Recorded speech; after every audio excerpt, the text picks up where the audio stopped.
I had been talking to this guy, Adam, for about a week. He seemed like a nice, normal guy. Funny, good job, decent looking. He worked in finance, said he had just moved to the city and was looking to meet new people. He wasn't overly pushy or weird, which, in the world of online dating, already put him ahead of most guys. He texted just the right amount, asked me about my interests, and after a few days, he asked me out for dinner. We met at a nice little Italian place downtown, a spot I picked, just in case he turned out to be a creep.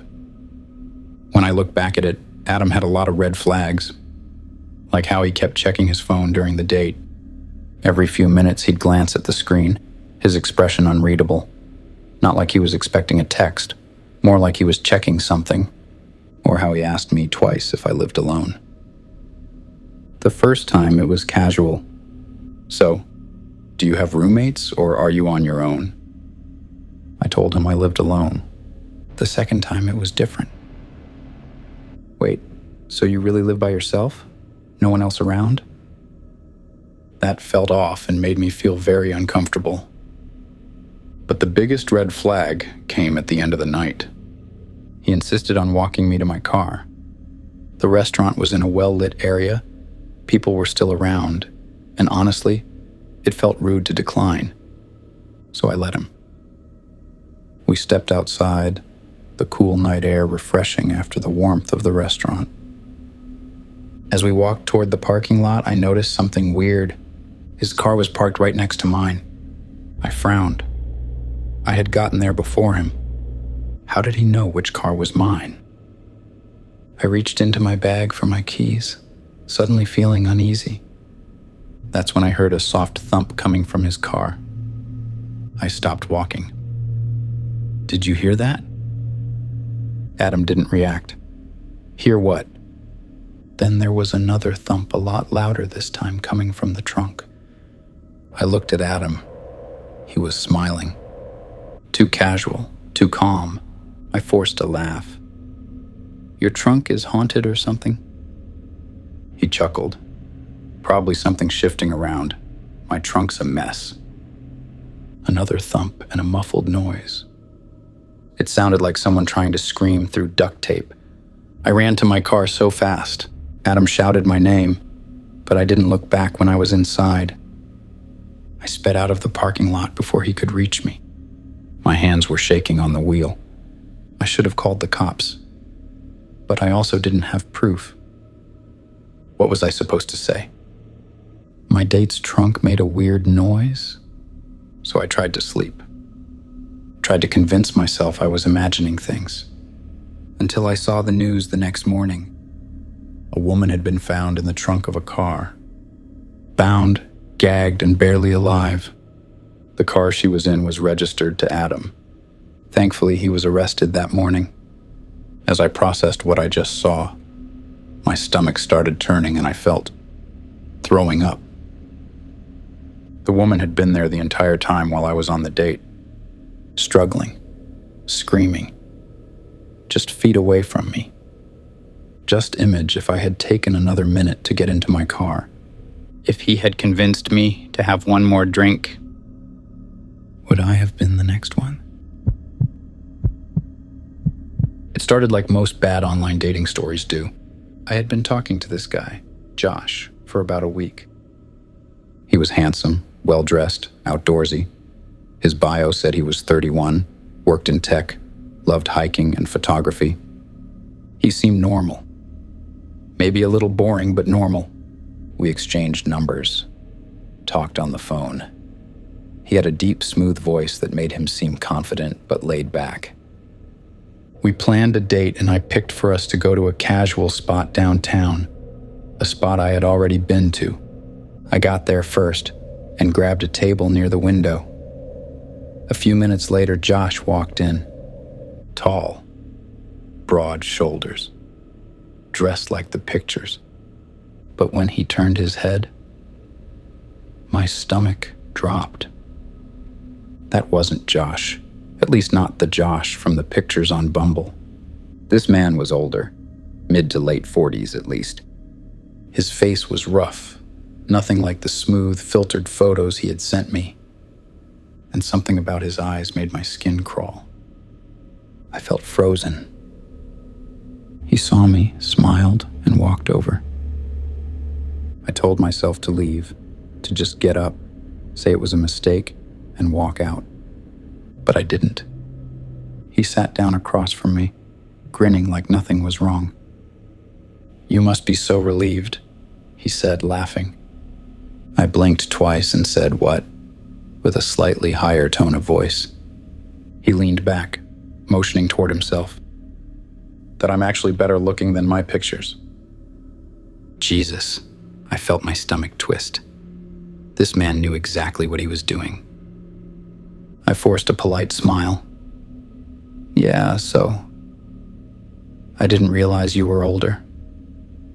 His expression changed, not in a good way. "Does that bother you?" I hesitated. "It's just, unexpected." The waitress came over before he could respond. I tried to order a drink, but he ordered for both of us. Without asking me, I stared at him. I was going to... He cut me off. "Trust me, you'll love it," he said. The longer we sat there, the worse it got. He kept touching my wrist, my hand, my knee, and kept calling me pet names like we had known each other for years. Just writing this out makes me feel like throwing up anyway. Every time I tried to shift the conversation toward ending the date early, he ignored it. Then, about 20 minutes in, I made the decision I was going to leave. I forced a yawn. Wow, I didn't realize how exhausted I am. I think I'm gonna... His hand clamped down on mine. Hard. "You're not leaving already, are you?" I forced a laugh, prying my hand away. "Yeah, long day, but this was fun." I grabbed my purse and stood up, and I turned around one last time, like an idiot. And I saw his car keys were already in his hand. Like he was ready. I turned and walked toward the exit as casually and fast as I could, but I could feel him watching me. As I stepped outside, I heard his footsteps coming up behind me fast too. I didn't think about it. I just ran.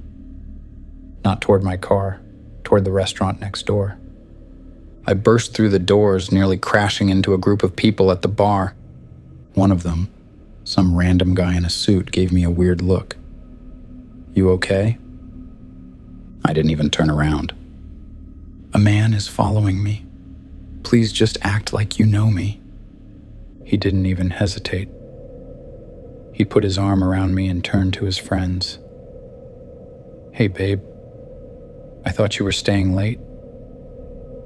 I felt Josh's presence on the back of my neck before I could even saw him. I turned my head. He was standing outside watching through the glass. His face was expressionless, but his eyes were filled with rage. I stayed in that bar for over an hour, and when I finally worked up the nerve to leave, I had the bartender walk me to my car. Josh's car was gone, but I didn't relax. Because I knew, in my gut, this wasn't over. And I was right. A few days later, I got a text from an unknown number. "You were supposed to leave with me that night. That was the plan." Another message followed. "You ruined it." I blocked the number immediately. I deleted the Bumble. And I started carrying pepper spray everywhere. I am not risking it. I met Ethan on Hinge. He was tall, good-looking, worked in real estate, and had that effortless charm that made you feel like you were the only person in the room. He had this confidence about him, not in a creepy way, just the kind that made it easy to say yes when he asked me out. He suggested a steakhouse downtown. It was an upscale place, the kind with dim lighting, leather booths, and a wine list the size of a novel. I was really impressed. A guy taking me somewhere this nice for a first date? That was rare. So of course I said yes. I got to the restaurant a little early. Ethan was already waiting at the bar, sipping a whiskey. He looked even better in person and seemed to be completely in his element. When he saw me, he got up and hugged me, a little longer than necessary, his hands pressing against my back. "Wow," he said, looking me up and down. "You look even better than your pictures." I laughed, feeling flattered, but also a little exposed. Then, as we walked to our table, he put his hand on my lower back. A little too touchy for a first date, but I ignored it. At first, the conversation was great. Ethan was funny, asked all the right questions, told me stories about his job selling luxury homes and his wild nights out with clients. But the longer we talked, the more I noticed red flags. He was too charming. Every time I said something, he had the perfect response, like he had practiced it, like he had said these things 100 times before.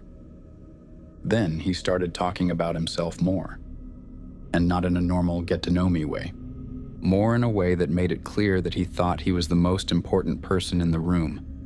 He bragged about the money he made, the women he'd dated, the insane things his exes had done to him. By the time the food came, I was starting to feel uneasy. Then he ordered another drink, maybe his fourth, and that's when things changed. He quickly became handsy. At first, it was his hand on my knee. I shifted away slightly, but he didn't move it. When he laughed, he would grab my arm, squeezing just a little too long.